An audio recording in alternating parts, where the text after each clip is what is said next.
सभी को नमस्कार। मैं रमनदीप हूँ। आज मैंने एक बुजुर्ग बहन का अनुभव पढ़ा जिसने सच में मेरे दिल को छू लिया। इस बुजुर्ग बहन को परमेश्वर में विश्वास करते हुए कई साल हो चुके हैं। उम्र बढ़ने के साथ उसे कई तरह की बीमारियां घेरने लगीं। उसकी याददाश्त और ऊर्जा भी धीरे धीरे कम होने लगी।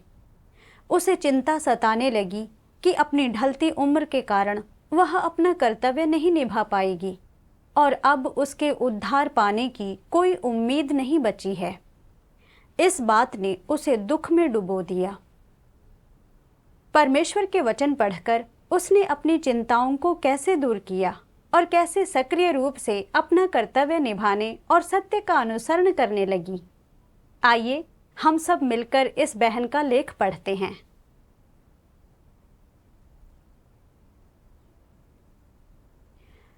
सन 1999 में मैंने सर्वशक्तिमान परमेश्वर का अंत के दिनों का कार्य स्वीकार किया। मैंने कभी नहीं सोचा था कि मैं अंत के दिनों में प्रभु का स्वागत कर पाऊंगी। मैं इतनी खुश थी कि बता भी नहीं सकती। मुझे लगा कि इस बार आखिरकार स्वर्ग के राज्य में प्रवेश करने और अनंत जीवन पाने की आशा है। उस समय मैं अपनी उम्र के 50 के दशक में थी और मुझ में अभी भी काफ़ी सारी ऊर्जा थी।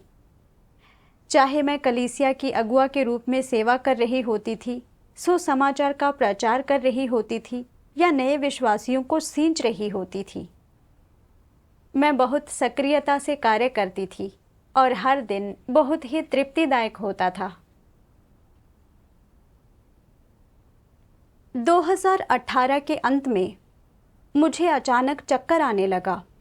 मेरे पैर भारी लगने लगे और मैं चलने के लिए अपने पैर नहीं उठा पा रही थी।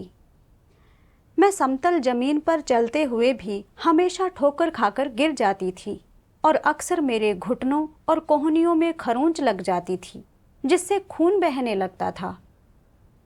मेरी बेटी मुझे जांच के लिए अस्पताल ले गई। डॉक्टर ने कहा कि मुझे लैकूनर इन्फेक्शन है और मुझे गंभीरता से चेतावनी दी। इस हालत में आपको बहुत सावधान रहना होगा। अगर आप फिर से गिरी तो मस्तिष्क में रक्तस्राव सेरिब्रल हेमरेज होने की संभावना है। डॉक्टर की यह बात सुनकर मैं काफ़ी डर गई। अगर मुझे सच में सेरिब्रल हेमरेज हो गया तो मैं कोई कर्तव्य कैसे निभा पाऊंगी? अगर मैं अपना कर्तव्य नहीं निभा सकती हूँ तो मैं कैसे बचाई जा सकती हूँ? क्या इतने सालों का मेरा विश्वास व्यर्थ नहीं चला जाएगा? इसके बाद मैंने इलाज के लिए दवा ली और धीरे धीरे मेरी हालत स्थिर हो गई और मैं बेहतर महसूस करने लगी। मैं जानती थी कि यह परमेश्वर की सुरक्षा है और मैं इस दौरान अपना कर्तव्य निभाने में डटी रही। 70 साल की होने के बाद मैंने साफ तौर पर महसूस किया कि मेरा शरीर कई मायनों में कमज़ोर होने लगा है। मैं बस थोड़ा सा कार्य करने के बाद थकी हुई महसूस करती थी और मेरी याददाश्त कमज़ोर हो गई थी। जब मैं 73 साल की थी, मैं कलीसिया में धर्मोपदेशों की छटाई कर रही थी। एक दिन पर्यवेक्षक ने हमारे साथ एक सभा की। मैंने देखा कि कई भाई बहन काफ़ी जवान थे और जब पर्यवेक्षक ने सिद्धांतों के बारे में संगति की तो उनकी उंगलियां फुर्ती से कंप्यूटर कीबोर्ड पर चल रही थी जिससे खटखट की तेज़ आवाज़ आ रही थी। मैं उनके लिए सराहना रखती थी और मैंने सोचा, हम सभी परमेश्वर में विश्वास करते हैं और कर्तव्य निभा रहे हैं, फिर इतना बड़ा अंतर क्यों है? युवा लोग हर चीज़ करने में फुर्तीले हैं और सिद्धांतों को समझने और उनमें पारंगत होने में तेज़ हैं। लेकिन मेरा क्या? मेरी आंखें साथ नहीं दे पाती हैं और मेरा दिमाग प्रतिक्रिया देने में धीमा है। मैं जवानों से कई कदम पीछे हूँ। अब मैं बूढ़ी हो गई हूँ और जो भी करने की कोशिश करती हूँ शरीर साथ नहीं देता। क्या मैं यह कर्तव्य अच्छे से कर सकती हूँ? मैंने इस बारे में जितना अधिक सोचा मैं उतनी ही अधिक हताश होती गई। धीरे धीरे मैं हवा निकले गुब्बारे जैसी हो गई और कोई भी चीज़ करने में मेरी कोई रुचि नहीं थी। मुझे नहीं पता था कि प्रार्थना में क्या कहूँ और परमेश्वर के वचन पढ़ने से मुझे कोई प्रबुद्धता या रोशनी नहीं मिलती थी। मुझे लगा कि कहीं मैं परमेश्वर द्वारा त्याग और हटा तो नहीं दी जाऊंगी। बाद में मैंने मन में सोचा, मैं बूढ़ी हूँ और कम काबिलियत वाली हूँ। अगर मैं सक्रिय रूप से आगे बढ़ने की कोशिश न करूँ तो क्या मैं और भी पीछे नहीं रह जाऊंगी? जैसा कि कहावत है, धीमे चलने से मत डरो, बस रुकने से डरो। एक बार रुकना तुम्हें 2.5 मील पीछे कर देता है। नहीं, मुझे ऊपर की ओर प्रयास करना ही होगा। उन दिनों मैं लगातार प्रार्थना करती रही, परमेश्वर से विनती करती रही कि वह मुझे नकारात्मक दशा से निकलने के लिए प्रबुद्ध करे और मार्गदर्शन दे। बाद में मुझे परमेश्वर के वचन याद आए, मैं तुम लोगों में से किसी को भी छोड़ने या हटा देने का इच्छुक नहीं हूँ, किंतु यदि तुम अच्छा करने का प्रयास नहीं करते हो तो तुम केवल अपने आप को नुकसान पहुंचा रहे हो। वह मैं नहीं हूँ जो तुम्हें निकाल देता है, बल्कि वह तुम स्वयं हो। मैंने परमेश्वर के वचनों के इस अंश को पढ़ने के लिए ढूंढ निकाला। सर्वशक्तिमान परमेश्वर कहता है, मैं तुम लोगों में से किसी को भी छोड़ने या हटा देने का इच्छुक नहीं हूं, किंतु यदि तुम अच्छा करने का प्रयास नहीं करते हो तो तुम केवल अपने आप को नुकसान पहुंचा रहे हो। वह मैं नहीं हूं जो तुम्हें निकाल देता है, बल्कि वह तुम स्वयं हो। मेरा इरादा तुम सभी लोगों को पूर्ण बनाना है और कम से कम तुम लोगों पर विजय पाना है, ताकि कार्य के इस चरण को सफलतापूर्वक पूरा किया जा सके। प्रत्येक व्यक्ति के लिए परमेश्वर की इच्छा है कि उसे पूर्ण बनाया जाए, अंततः उसके द्वारा उसे प्राप्त किया जाए, उसके द्वारा उसे पूरी तरह से शुद्ध किया जाए और वह ऐसा इंसान बने जिससे वह प्रेम करता है। चाहे मैं तुम लोगों को पिछड़ा हुआ कहता हूं या खराब काबिलियत वाला, यह सब तथ्य है। हालांकि मेरा ऐसा कहना यह प्रमाणित नहीं करता कि मेरा तुम लोगों को त्यागने का इरादा है कि मैंने तुम लोगों में आशा खो दी है, और यह तो बिल्कुल नहीं कि मैं तुम लोगों को बचाना नहीं चाहता। आज मैं तुम लोगों के उद्धार का कार्य करने के लिए आया हूँ, जिसका तात्पर्य है कि जो कार्य मैं करता हूँ वह उद्धार के कार्य की निरंतरता है।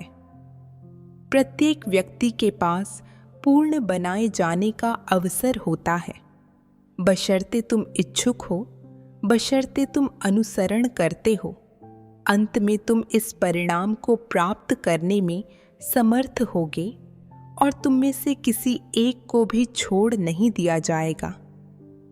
यदि तुम कम काबिलियत के हो तो तुमसे मेरी अपेक्षाएं तुम्हारी कम काबिलियत के अनुसार होंगी।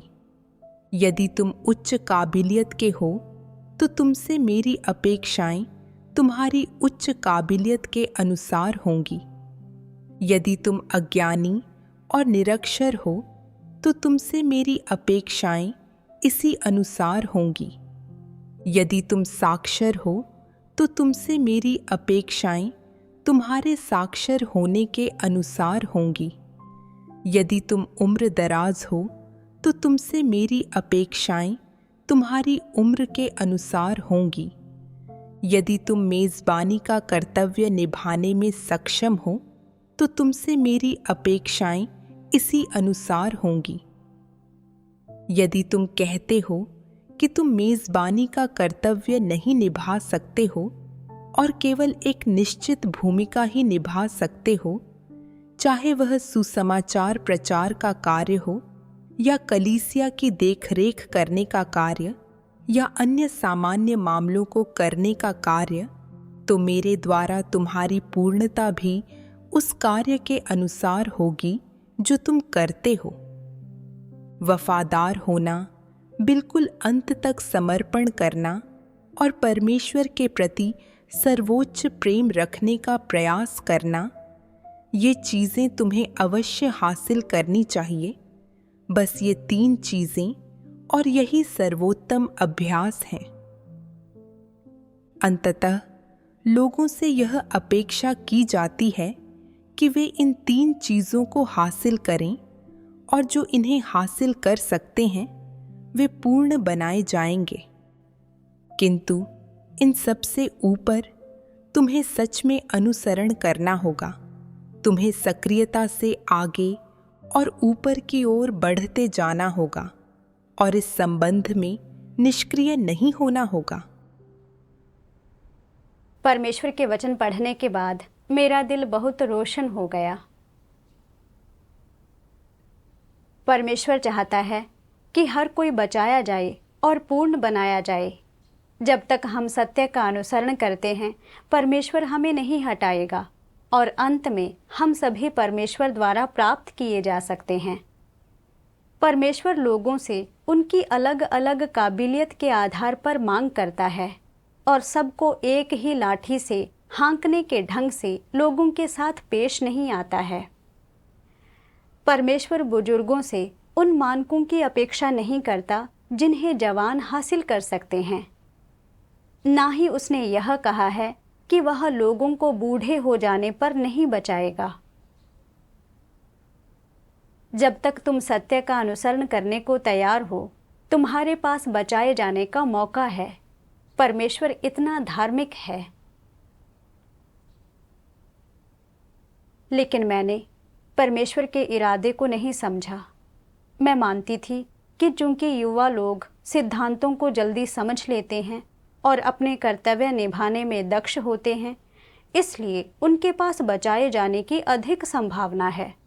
और चूंकि मैं बूढ़ी हूँ, प्रतिक्रिया करने में धीमी हूँ और अपने कर्तव्य निभाने में मेरी दक्षता नौजवानों की तुलना में कहीं कमतर है, इसलिए मैं निश्चित रूप से परमेश्वर द्वारा हटाए जाने की पात्र हूँ। यह परमेश्वर के बारे में मेरी गलत फहमी थी। कलीसिया में कर्तव्य निभाना दुनिया में किसी मालिक के लिए काम करने जैसा नहीं है, जहां बूढ़े हो जाने पर कोई तुम्हें काम पर नहीं रखता। परमेश्वर लोगों के साथ इस तरह पेश नहीं आता है। पहले मैं परमेश्वर के इरादे के प्रति अंधी थी और यहाँ तक कि गलत फहमी में थी। यह सोचती थी कि परमेश्वर बूढ़ों को नहीं बचाता है और इसलिए निराश और हताश महसूस करती थी। मुझे ऐसा नहीं सोचना चाहिए था। परमेश्वर के वचन पढ़ने के बाद मुझे महसूस हुआ कि मानो एक शांत लहर ने मेरे मन को धो दिया हो। मुझे सत्य का गंभीरता से अनुसरण करना चाहिए और इसके प्रति सक्रिय रूप से आगे बढ़ने का प्रयास करना चाहिए। फरवरी 2022 की शुरुआत में 80 वर्षीय बहन लियुई बीमारी के कारण चल बसी। इसका मुझ पर गहरा असर पड़ा। मैं दिन ब दिन बूढ़ी होती जा रही हूँ और मुझे लैकोनर इन्फाक्शन है। अगर मैं गलती से गिर गई और मेरे सिर में चोट लग गई तो मुझे सेरिब्रल हेमरेज हो सकता है। खास तौर पर एक बार मुझे अचानक चक्कर आ गया और मैं खड़ी नहीं हो सकी और अपनी आंखें खोलने की हिम्मत नहीं हुई। मैं बहुत डर गई थी, इस बात से भयभीत थी कि कहीं मैं अचानक बीमार पड़कर मर ना जाऊं। मैंने सोचा, मैं लगभग 80 साल की हूँ और जो आज बहन लियू के साथ हुआ वह कल मेरे साथ हो सकता है। मैं अपना कर्तव्य ठीक से निभाने के लिए अपने पास उपलब्ध समय को लपक लेना चाहती हूँ, लेकिन अब मैं बूढ़ी हो गई हूँ। मेरा शरीर वह नहीं करता है जो मैं इससे कराना चाहती हूँ। फिर चाहे मैं जो भी कार्य करूँ, और मैं हमेशा चीज़ों को भूलती जा रही हूँ। अगर मैं अपना कर्तव्य नहीं निभा सकती हूँ तो कैसे बचाई जा सकती हूँ? काश मैं कुछ साल और जवान होती। महामारी को बद से बदतर होते देख मुझे चिंता हुई कि कहीं किसी दिन मैं संक्रमित ना हो जाऊं, कि मेरा लैकुनर इन्फार्क्शन और ना बिगड़ जाए और मैं किसी भी क्षण मरने के खतरे में रहूंगी। उन दिनों मैं लगातार दुख और चिंता में जीती रही। मेरा दिल दुखी और तड़प रहा था और मैं अपना कर्तव्य निभाने के लिए कोई ऊर्जा नहीं जुटा पा रही थी। लेकिन मैं जानती थी कि चाहे कुछ भी हो, अपना कर्तव्य ना निभाना कोई विकल्प नहीं था। अगर मैंने अपना कर्तव्य छोड़ दिया तो यह और भी खतरनाक होगा। मैंने परमेश्वर से प्रार्थना की, प्रिय परमेश्वर, अब जब मैं बूढ़ी होती जा रही हूँ, मुझे लगता है जैसे मेरे जीवन की उल्टी गिनती शुरू हो गई है और मुझे मृत्यु का निरंतर भय है। प्रिय परमेश्वर, तू मेरा मार्गदर्शन कर कि मैं सत्य को समझ सकूं और चिंता और दुख से बाहर निकल सकूं। एक बार मैंने आध्यात्मिक भक्ति के दौरान परमेश्वर के वचन पढ़े और उसकी संप्रभुता की कुछ समझ हासिल की। मेरा दिल अब उतना दुखी और चिंतित नहीं था। सर्वशक्तिमान परमेश्वर कहता है, यदि परमेश्वर तुम्हें जीवित रहने की अनुमति देता है तो चाहे तुम कितने भी बीमार पड़ जाओ, तुम नहीं मरोगे। यदि परमेश्वर तुम्हें जीवित रहने की अनुमति नहीं देता है तो भले ही तुम बीमार न हो, फिर भी अगर मरना बदा है तो तुम मरोगे। तुम्हारा जीवन काल परमेश्वर द्वारा पूर्व नियत है। अगर तुम इस मामले को स्पष्टता से देख सकते हो तो यह दिखाता है कि तुम सत्य को समझते हो और तुम में सच्ची आस्था है। तो क्या परमेश्वर संयोग से लोगों को बीमार होने देता है? यह संयोग से नहीं है, यह उनकी आस्था के शोधन का एक तरीका है। लोगों को इस पीड़ा को सहना ही चाहिए। यदि वह तुम्हें बीमार होने देता है तो इससे बचने की कोशिश न करो। यदि वह तुम्हें बीमार नहीं होने देता है तो इसकी मांग मत करो। सब कुछ सृष्टिकर्ता के हाथों में है और लोगों को यह सीखना चाहिए कि प्रकृति को उसकी राह पर चलने दें। प्रकृति क्या है? प्रकृति में कुछ भी संयोग से नहीं होता। यह सब परमेश्वर से आता है। यह सत्य है। एक ही बीमारी से पीड़ित लोगों में से कुछ मर जाते हैं और अन्य जीवित रहते हैं। यह सब परमेश्वर द्वारा पूर्व नियत कर दिया गया था। यदि तुम जीवित रह सकते हो तो यह साबित करता है कि तुमने अभी तक वह मिशन पूरा नहीं किया है जो परमेश्वर ने तुम्हें दिया था। तुम्हें उसे पूरा करने के लिए कड़ी मेहनत करनी चाहिए और इस समय को संजोना चाहिए। इसे बर्बाद मत करो। बात इतनी ही है। यदि तुम बीमार हो तो उससे बचने की कोशिश मत करो और यदि तुम बीमार नहीं हो तो उसे मत मांगो। तुम केवल मांगने से कुछ भी प्राप्त नहीं कर सकते, न ही तुम केवल बचने की कोशिश करने से किसी चीज से बच सकते हो। कोई भी उसे नहीं बदल सकता जिसे परमेश्वर ने निर्धारित कर लिया है कि वह करेगा। परमेश्वर के वचन पढ़ने के बाद मुझे एहसास हुआ कि व्यक्ति का जीवन काल परमेश्वर द्वारा पूर्व नियत होता है। बहन लियू की 80 वर्ष की आयु में मृत्यु हो गई क्योंकि उसका जीवन काल समाप्ति पर आ चुका था। हर कोई जन्म, बुढ़ापा, बीमारी और मृत्यु का अनुभव करता है। यह जीवन का प्राकृतिक नियम है। मैंने अपने पड़ोसी शाओशी के बारे में सोचा। जब उसकी मृत्यु हुई तो वह केवल 34 वर्ष का था और हमेशा बहुत स्वस्थ रहता था। अप्रत्याशित रूप से वह एक बिजली के खंभे से टकराकर मर गया। मुझे एहसास हुआ कि सभी का जीवन परमेश्वर के हाथों में है और हम अपने भाग्य को नियंत्रित नहीं कर सकते। जब हमारा जीवन काल समाप्ति पर आ जाता है तो हम मर जाएंगे, फिर चाहे हम बीमार ना भी हों। मेरा ही उदाहरण ले। जब मेरे लेकुनर इन्फार्क्शन का पता चला तो डॉक्टर ने कहा कि इस उम्र में इस बीमारी के साथ अगर मैं गिर गई तो सेरिब्रल हेमरेज का बहुत ज़्यादा खतरा होगा। लेकिन मैं हाल के वर्षों में बहुत बार गिरी हूँ और मुझे सेरिब्रल हेमरेज नहीं हुआ। एक बार ऐसा भी हुआ जब मुझे अचानक चक्कर आया और मैं सुध-बुध खो बैठी, मानो मैं किसी भी पल मरने वाली हूँ।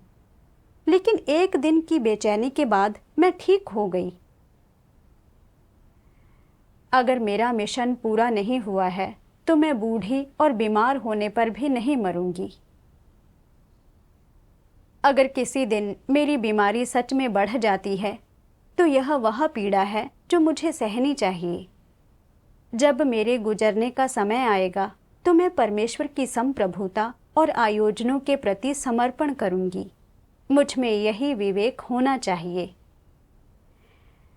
जब तक मेरी सांसें चल रही हैं, मुझे अपने पास मौजूद अवसर को लपक लेना चाहिए और अपना समय और ऊर्जा अपना कर्तव्य निभाने और सत्य का अनुसरण करने में लगाना चाहिए। हर उस दिन जब मैं जीवित हूँ, कुछ प्राप्त करने का प्रयास करूँ।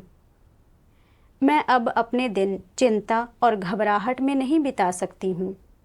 अपना अनमोल समय बर्बाद नहीं कर सकती हूँ। जब मैं यह समझ गई तो मुझे बहुत सुकून महसूस हुआ और अपने कर्तव्य निभाने के लिए और अधिक ऊर्जा मिली।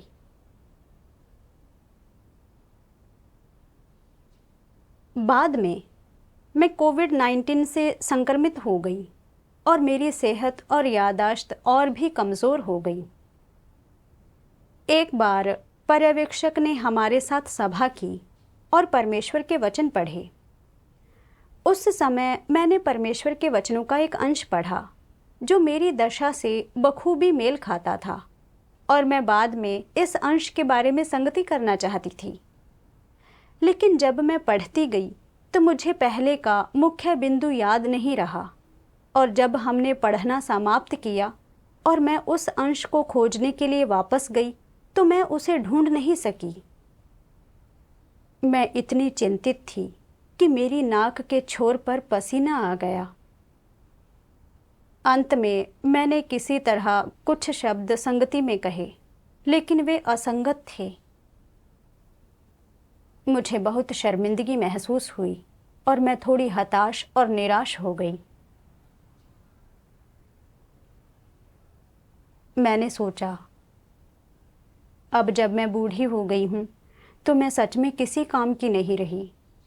मेरा दिमाग प्रतिक्रिया देने में धीमा है और मैं चाहे कितनी भी कोशिश करूँ, मैं युवा लोगों की बराबरी नहीं कर सकती हूँ। मैं जितना अधिक इस बारे में सोचती, उतनी ही अधिक नकारात्मक होती गई। मुझे लगा कि मेरे बचाए जाने की संभावनाएं धुंधली होती जा रही हैं और मेरे पास आशीष पाने की तो और भी कम उम्मीद है। एक और मौके पर एक बहन ने मेरे लिए परमेश्वर के वचनों के पाठ का एक वीडियो कॉपी किया। मैंने अपनी आंखों से देखा कि बहन ने उसे मेरे लिए कॉपी किया, लेकिन जब मैं घर पहुंची और अपना कंप्यूटर चालू किया तो मैं उसे नहीं ढूंढ सकी। मैंने मन में सोचा, लगता है कि मैं बुढ़ापा स्वीकार करने से वास्तव में इनकार नहीं कर सकती हूँ। मेरी याददाश्त इतनी खराब क्यों है? अगर कुछ अत्यावश्यक होता है तो क्या मैं आखिर उसमें देरी नहीं कर बैठूंगी? जब मैं चिंतित हो रही थी तभी मेरी बहन आई और मैंने उससे शिकायत करते हुए कहा, मैं अब इतनी बूढ़ी हो गई हूँ कि मुझे कुछ भी याद नहीं रहता। क्या मेरा सब कुछ खत्म नहीं हो गया? क्या मैं अभी भी सत्य का अनुसरण कर सकती हूँ और बचाई जा सकती हूँ? मुझे थोड़ा नकारात्मक देखकर बहन ने मुझे दिलासा दिया और परमेश्वर के वचनों का अध्याय सत्य का अनुसरण कैसे करें 3 पढ़ने को कहा। मैंने परमेश्वर के वचन पढ़े। सर्वशक्तिमान परमेश्वर कहता है, बूढ़े लोगों को हमेशा भ्रांति होती है।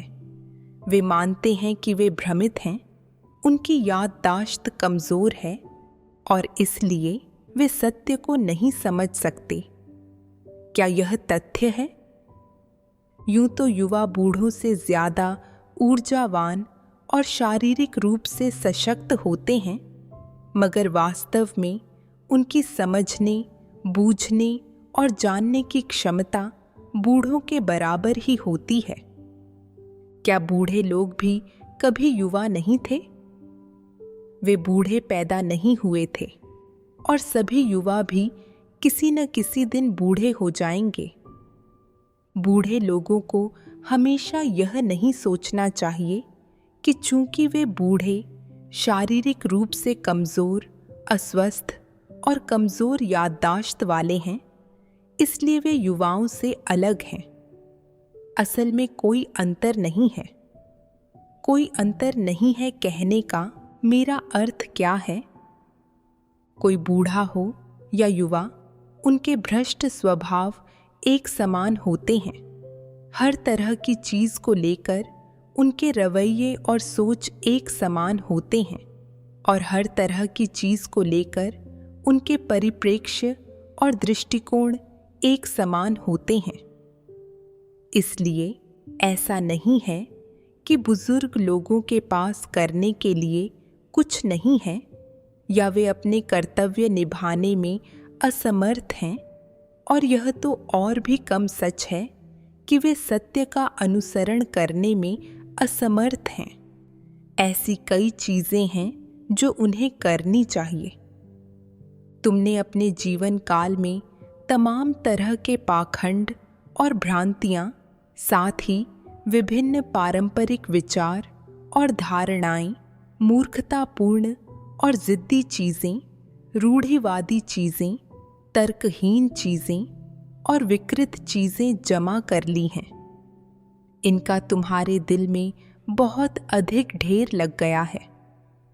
तुम्हें इन चीज़ों को बाहर निकालने, उनका गहन विश्लेषण करने और उन्हें जानने के लिए युवा लोगों से भी अधिक समय बिताना चाहिए।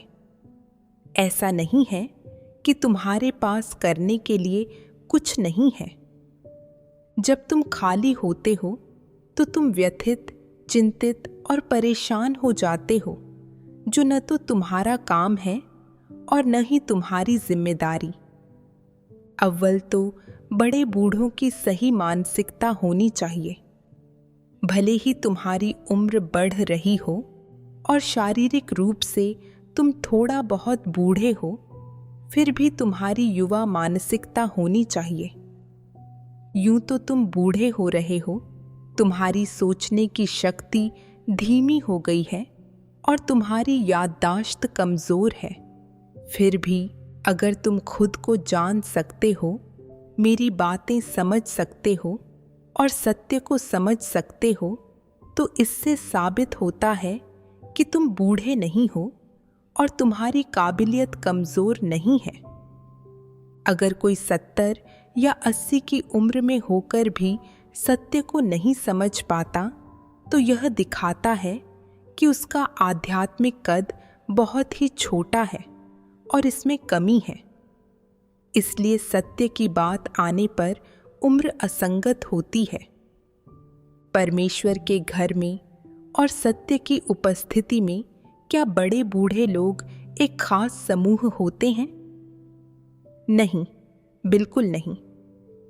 सत्य की उपस्थिति में उम्र अप्रासंगिक है, ठीक वैसे ही जैसे कि भ्रष्ट स्वभावों, व्यक्ति की भ्रष्टता की गहराई, क्या व्यक्ति सत्य का अनुसरण करने योग्य है?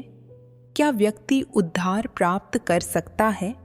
या व्यक्ति के बचाए जाने की संभाव्यता क्या है कि बात आने पर उम्र अप्रासंगिक होती है? क्या ऐसा नहीं है? परमेश्वर के वचन सीधे मेरे दिल में उतर गए, खासकर ये वचन, यूं तो तुम बूढ़े हो रहे हो, तुम्हारी सोचने की शक्ति धीमी हो गई है और तुम्हारी याददाश्त कमज़ोर है। फिर भी अगर तुम खुद को जान सकते हो, मेरी बातें समझ सकते हो और सत्य को समझ सकते हो, तो इससे साबित होता है कि तुम बूढ़े नहीं हो और तुम्हारी काबिलियत कमज़ोर नहीं है। परमेश्वर हम बूढ़े लोगों को इतनी अच्छी तरह जानता है। वह बुजुर्गों को अस्वीकार नहीं करता, बल्कि वह हमें प्रोत्साहित करता है कि हम एक सकारात्मक मानसिकता रखें, अपनी उम्र के कारण संकट और चिंता में ना जिएं और अपनी पूरी क्षमता के अनुसार अपने कर्तव्य अच्छी तरह निभाने का भरसक प्रयास करें।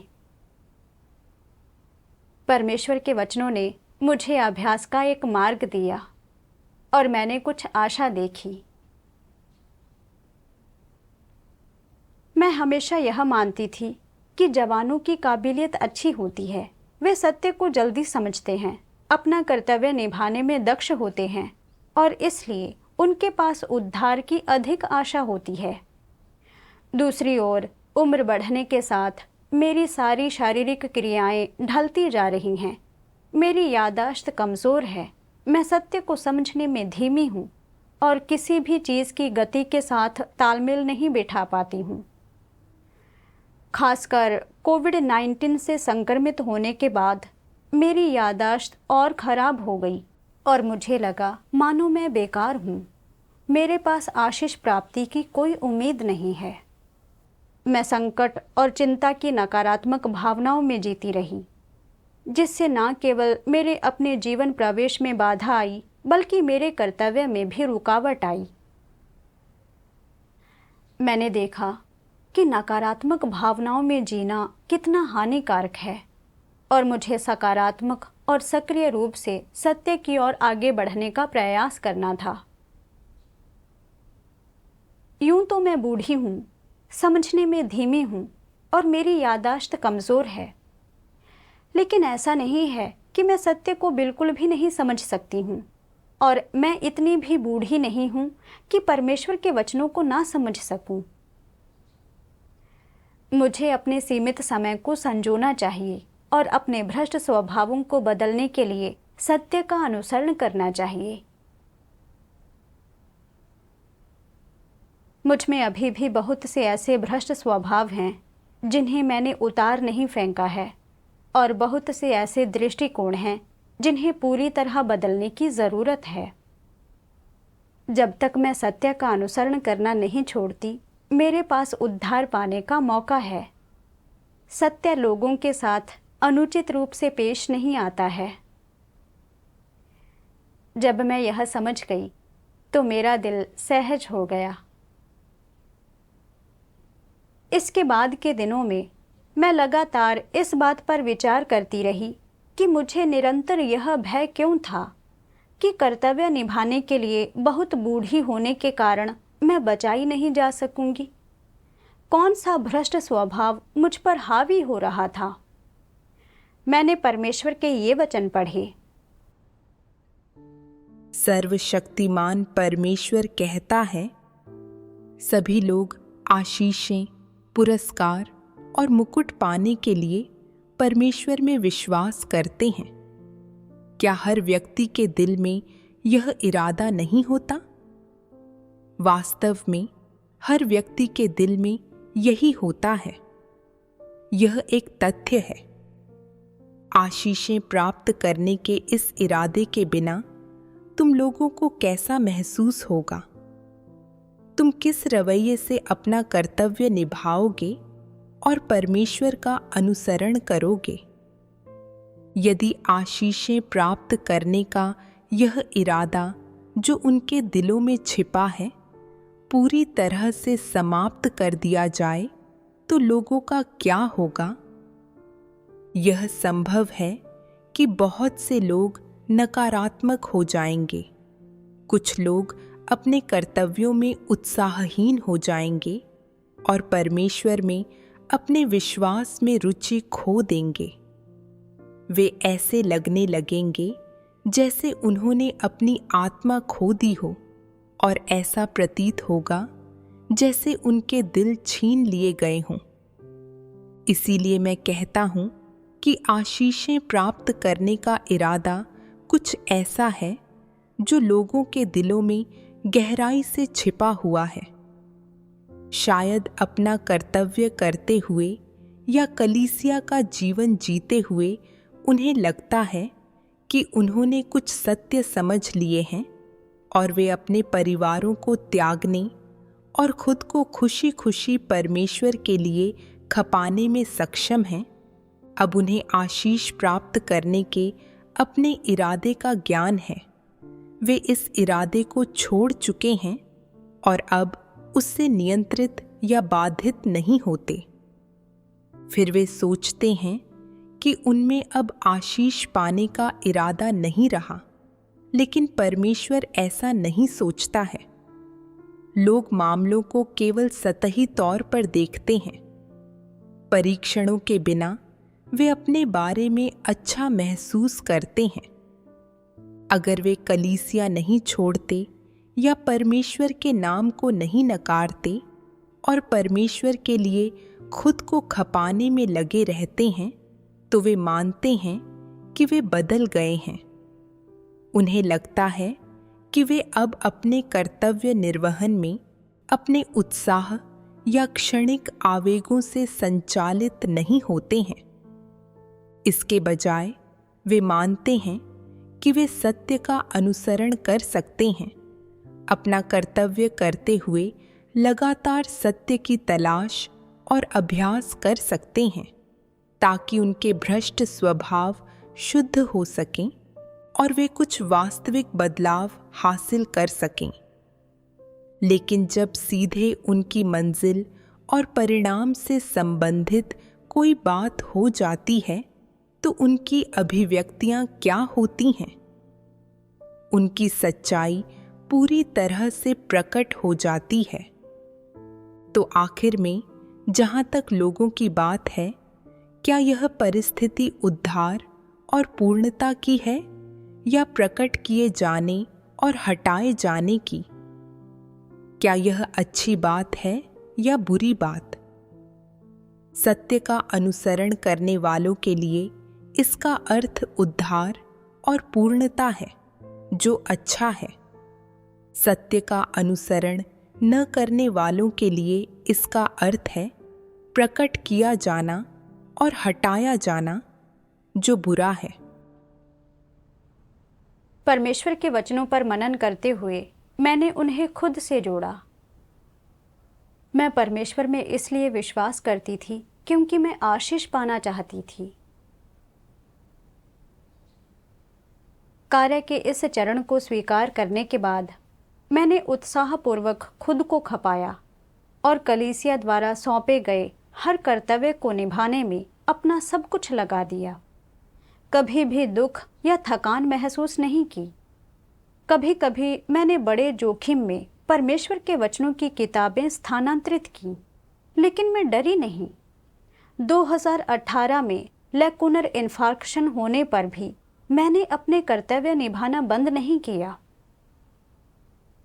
मुझे लगता था कि अगर मैं इस तरह सक्रिय रूप से अपने कर्तव्य निभाती रही तो मुझे भविष्य में आशीष मिलेगा और मेरे पास एक अच्छी मंजिल होगी। लेकिन जब मैं 70 साल की हो गई, मेरी सारी शारीरिक क्रियाएं ढलने लगीं और मेरी याददाश्त पहले जैसी अच्छी नहीं रही। ऊपर से मुझे लैकोनर इन्फार्क्शन भी था। मुझे डर था कि अगर मैं मर गई तो अपना कर्तव्य नहीं निभा पाऊंगी और बचाई नहीं जाऊंगी। इसलिए मैं एक हताश दशा में जीती थी। मैं बेमन से अपना कर्तव्य निभाती थी, लेकिन मुझ में कोई प्रेरणा नहीं थी।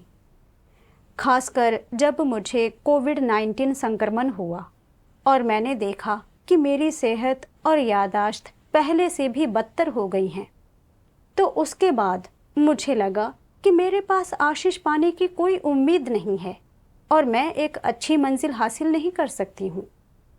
इसलिए मैं नकारात्मकता और दुख में जीती थी और कुछ भी करने में मेरी रुचि नहीं होती थी। मैं ना तो परमेश्वर के वचन पढ़ना चाहती थी और ना ही परमेश्वर से प्रार्थना करना। और मैंने अपना कर्तव्य निभाने का सारा जोश खो दिया। मेरा दिल परमेश्वर से दूर और दूर होता चला गया। अतीत में जब मुझे आशीष पाने की उम्मीद थी, मैं अपने कर्तव्य में पीड़ा सहने और कीमत चुका पाने में सक्षम थी। परमेश्वर के प्रति सच्चे दिल वाली लगती थी। लेकिन दरअसल मैं अपने कर्तव्य को आशीष प्राप्त करने की पूंजी मानती थी और मैं परमेश्वर के साथ सौदेबाजी करने और उसे धोखा देने की निरंतर कोशिश कर रही थी। मैं कितनी स्वार्थी और नीच थी। मुझ में मानवता की कितनी कमी थी। मैं किस तरह से परमेश्वर में एक सच्ची विश्वासी थी। परमेश्वर पवित्र है और उसके स्वभाव को नाराज नहीं किया जा सकता है। वह यह कैसे सहन कर सकता है कि लोग उसे चकमा देने की कोशिश करें। यूं तो मैं इस तरह पेश आ रही थी, फिर भी मैंने परमेश्वर से आशीष मांगा। मैं कैसी अत्यंत बेशर्म थी। मैंने उन सभी वर्षों में सत्य का अनुसरण करने पर कोई ध्यान नहीं दिया और मेरा स्वभाव नहीं बदला। मैं आशीष प्राप्त करने की खातिर परमेश्वर में विश्वास करती थी। मैं पौलुस के मार्ग पर चल रही थी। अगर परमेश्वर ने मुझे उजागर ना किया होता तो मैं अब भी आशीषों का अनुसरण कर रही होती और अंत में मुझे पूरी तरह से हटा दिया जाता और नरक भेज दिया जाता। आज मैं समझ सकी कि मैं किस गलत मार्ग पर थी। यह मेरे लिए परमेश्वर का महान उद्धार था। जब मैं यह समझ गई तो मुझे सच में पछतावा हुआ कि मैंने इन सभी वर्षों में सत्य का अनुसरण नहीं किया। आगे मुझे आशीष पाने का अपना इरादा त्यागना था और गंभीरता से सत्य का अनुसरण करना था। मैं परमेश्वर को निराश करना जारी नहीं रख सकती थी। मैंने आत्मचिंतन करना जारी रखा और मुझे परमेश्वर के वचनों का एक अंश याद आया। मैं प्रत्येक व्यक्ति की मंजिल उसकी आयु, वरिष्ठता और उसके द्वारा सही गई पीड़ा की मात्रा के आधार पर निर्धारित नहीं करता, और इस आधार पर तो और भी नहीं कि वह कितना दयनीय है, बल्कि इस बात के अनुसार तय करता हूँ कि उनके पास सत्य है या नहीं। इसके अतिरिक्त अन्य कोई विकल्प नहीं है। परमेश्वर ने किसी व्यक्ति के परिणाम को निर्धारित करने के मानकों को स्पष्ट रूप से बताया है। परमेश्वर लोगों के परिणाम इस आधार पर निर्धारित करता है कि क्या वे सत्य का अनुसरण करते हैं, सत्य का अभ्यास करते हैं और अंततः क्या वे अपने स्वभाव में बदलाव हासिल करते हैं। यही परमेश्वर की धार्मिकता है। मैं सोचती थी कि परमेश्वर लोगों के परिणाम उनकी उम्र और वे कितना कर्तव्य निभाते हैं इस आधार पर तय करता है। मेरे दृष्टिकोण से देखें तो सभी बूढ़े लोगों को हटा दिया जाता और सभी जवानों का उद्धार हो जाता। अगर ऐसा होता तो परमेश्वर का धार्मिक स्वभाव प्रकट नहीं होता। मैंने उन युवा लोगों के बारे में सोचा जिन्हें हमारी कलीसिया से हटा दिया गया था। वे होशियार और गुणी थे, लेकिन वे सत्य का अनुसरण करते ही नहीं थे। सांसारिक सुखों के लालची थे और ना तो परमेश्वर के वचन पढ़ते थे और ना ही अपने कर्तव्य निभाते थे। अंत में उन्हें छद्म विश्वासी निरूपित कर दिया गया और हटा दिया गया। मैंने देखा कि चाहे कोई व्यक्ति जवान हो या बूढ़ा, अगर वह सत्य का अनुसरण नहीं करता है और उसका स्वभाव नहीं बदलता है तो वह अंततः हटा दिया जाएगा। मैंने परमेश्वर के थोड़े और वचन पढ़े और मेरा दिल और भी रोशन हो गया। सर्वशक्तिमान परमेश्वर कहता है, कुछ लोग कहते हैं मैं 60 साल का हूँ, 60 साल से परमेश्वर मुझ पर निगाह रख रहा है, मेरी रक्षा और मेरा मार्गदर्शन कर रहा है। बूढ़ा होने पर अगर मैं कोई कर्तव्य नहीं निभा पाया और कुछ करने लायक नहीं रहा, क्या परमेश्वर तब भी मेरी परवाह करेगा? क्या यह कहना मूर्खता नहीं है? ऐसा नहीं है कि परमेश्वर बस एक जीवन काल के लिए एक व्यक्ति पर नजर रखता और उसकी रक्षा करता है और उसके भाग्य पर उसकी संप्रभुता होती है। अगर यह केवल एक जीवन काल की, एक ही जीवन की बात होती तो इससे यह प्रदर्शित नहीं हो पाता कि परमेश्वर सर्वशक्तिमान है और सभी चीज़ों पर उसकी संप्रभुता है। किसी के लिए प्रयास करने और कीमत चुकाने में परमेश्वर केवल यह व्यवस्था नहीं करता है कि वह इस जीवन में क्या करेगा, वह उसके लिए अनगिनत जीवन कालों की व्यवस्था करता है। परमेश्वर हर उस आत्मा की पूरी जिम्मेदारी लेता है जिसका पुनर्जन्म होता है। वह अपने दिल से कार्य करता है, अपने जीवन की कीमत चुकाता है, हर व्यक्ति का मार्गदर्शन करता है और उनमें से हरेक के जीवन की व्यवस्था करता है।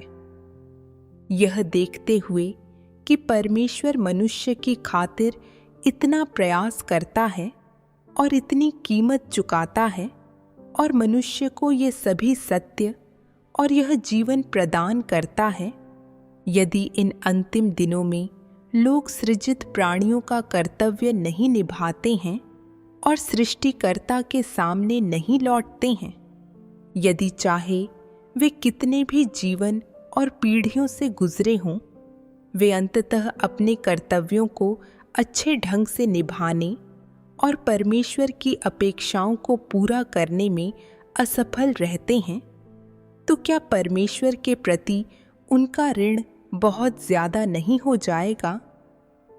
क्या वे उन सारी कीमतों के अयोग्य नहीं होंगे जो परमेश्वर ने चुकाई हैं?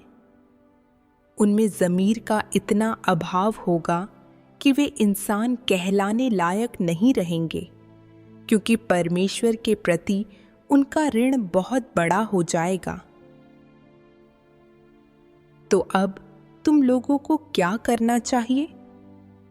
जब तक परमेश्वर का दिल अभी भी मानव जाति के लिए परिश्रम कर रहा है, जब तक वह अभी भी मानव जाति के लिए योजनाएं बना रहा है, जब तक वह अभी भी मानव जाति द्वारा उठाए गए हर एक कदम के लिए दुख और चिंता महसूस करता है, तुम्हें अपना चुनाव करना चाहिए और अपने अनुसरण का लक्ष्य और दिशा जल्द से जल्द निर्धारित करनी चाहिए।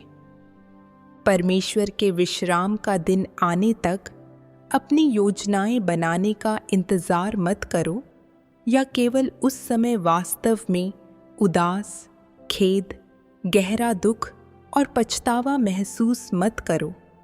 तब तक बहुत देर हो चुकी होगी। कोई भी व्यक्ति तुम्हें नहीं बचा पाएगा और न ही परमेश्वर बचा पाएगा।